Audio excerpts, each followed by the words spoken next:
Okay guys, here it is, May 12th. Just checking things over real quick. As you can see, the strawberries are doing real well. We got a lot of rain the past couple days. A lot of rain coming tomorrow. But the strawberries are taking off. We got a lot of strawberries that can be picked. We'll get these picked today. The new plants I put in last week are nice and they're going strong. So that's nice, they're doing well. These are starting to take off. So far we've only picked 7 so far, but that'll change today. And then we'll head over to the big garden. Alright, here we are at the big garden. The big garden is ready to go. I'm ready to plant.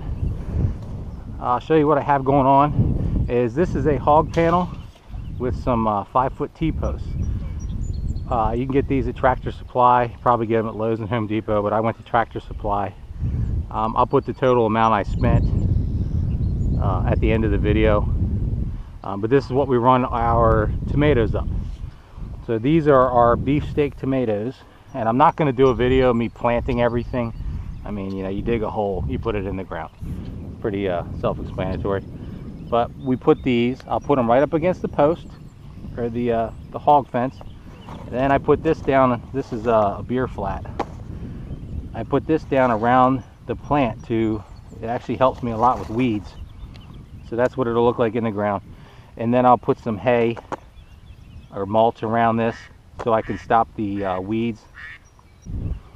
Okay, this will help throughout the summer with the weeds, and it still allows water to get through and permeate into the soil and get nutrients, and it'll eventually break down and just become, you know, mulch basically. So these 6 plants are all my beefsteak tomatoes, and then on this one, this is my cherry tomatoes. So we have 5 cherry tomatoes, same thing, plant them right up against. And then what you do is once they get a little taller, they're a little lanky right now, so they'll take a couple days to acclimate. And you can either use baling wire, you can use a zip tie, you know, whatever you have, you'll just put them like there. They'll run up the trellis and down, you know, they'll sit here, and that's where you'll get all your stability from with these. And then the only thing I do with the T-posts is once I have them, I'm not finished, I'll put these into the gaps, and then I'll zip tie them down, and then this is locked in. And that's it for that. And then our next row is our green pepper row. These are just sweet bell green peppers. Same principle. You know, I like to use tomato posts, whatever you want to call them.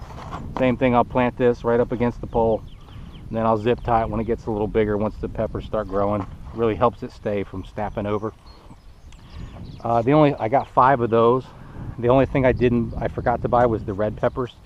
That's what's going to go on these. So we'll get some red peppers to put on these posts, and we'll get these buried. And then our next is a whole row of squash.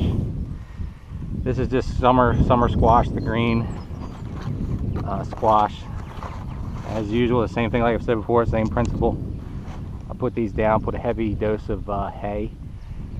Nice good hay down to really help. The weeds become a massive problem for me in the summer, along with, you know, I'm sure we all have our battles, but this really helps keep the weeds at bay around the plant, as well as still getting water and nutrients down to the plant. And then I'll just, you know, I'll worry about my walkways later with the weeding. And then this section is our sweet onions. I'll show you each brand I bought. You know, they go down, I think you plant them 4 inches deep, 4 inches wide, all the way down, and they'll come up. And, you know, I think I've probably got 50 to those to plant right now. My next row is a row of carrots that my wife wanted to try. I think they're called kaleidoscope carrots. They come on this tape, which I've never had great success with, but she wanted to try them, so I have no problem with trying them. It's something different. If they come up, great. If they don't, you know, I've had success one year, and the very next year I've had total failure, so I don't really know. The soil's nice and fluffy. There's no rocks, there's a little bit of sand in it, there's no clay at all really. But I'll bury those down, and we'll get those squared away next. And then here we have, these are our pole beans. I haven't built the trellis yet for these pole beans, but I'm going to put 2 4x4s one at each end of this line, and then I'll run rope all through the 4x4s to give them a stringer to run up the stringer, so we'll have our pole beans. But I have a little bit of time because that'll be 10 or 15 days before they germinate and come up to where I actually need to get them. So that'll be a separate video. And then one of the last things we have are my favorite. These are Yukon Gold, I believe. I could be wrong. Potatoes. I have 2 giant rows of potatoes. There's one here,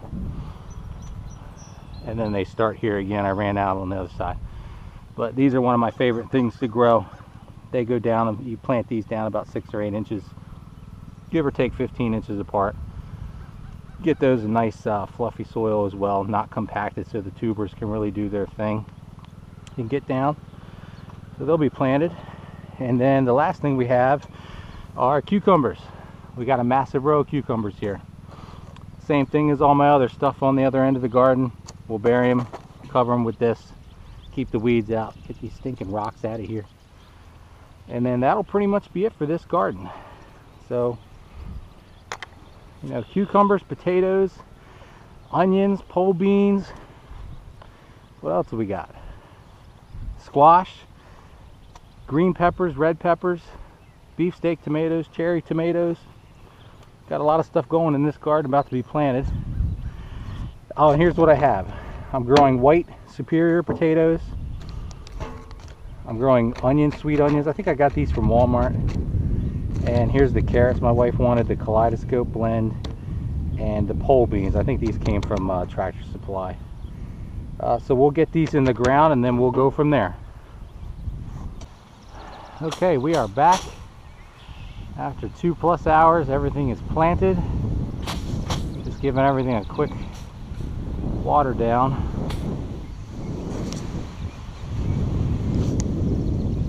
Got everything taken care of. Took a little longer as I cleaned out the flower bed real good. Took 2 5-gallon buckets of garbage out of it, rocks, and digging those potatoes takes a little time to make sure you got a nice hole for them to send their tubers and so they can do their thing. Got all the cardboard down. Only thing left I got to do is zip tie those hog panels together and they are done. Just going to give these guys a quick water. They're calling for a lot of rain tomorrow on Mother's Day, so hopefully that will actually come. But everything is in the ground. And at the end of the video, I'll show you all the packets and everything that I used in case you want to try something. And the next part, I'll show you the next garden I'm going to work on. Alright, here we are at my next garden. This is nothing but a garden for the birds. I'm hoping to get a nice sunflower food plot right here. Nothing crazy, just for the dove. There's a lot of dove out in this field. Give them something they can come check out. This is literally costing me nothing. I'm using bird seed that I actually put in my bird feeders. This will germinate. It's just sunflower seeds. There's no water down here, so it's totally dependent on whether it rains or not, which is, well, I'm getting them down today because it's going to rain today or tomorrow. Actually, might rain tonight also. But I don't care if it germinates. If it does, great. I'm not, as you can see, I'm not trying to, this is basically how I put this down. Just plant them and go. I'm not looking for spacing. Yeah, just planting. If it gets thick, I'll thin them down. My biggest problem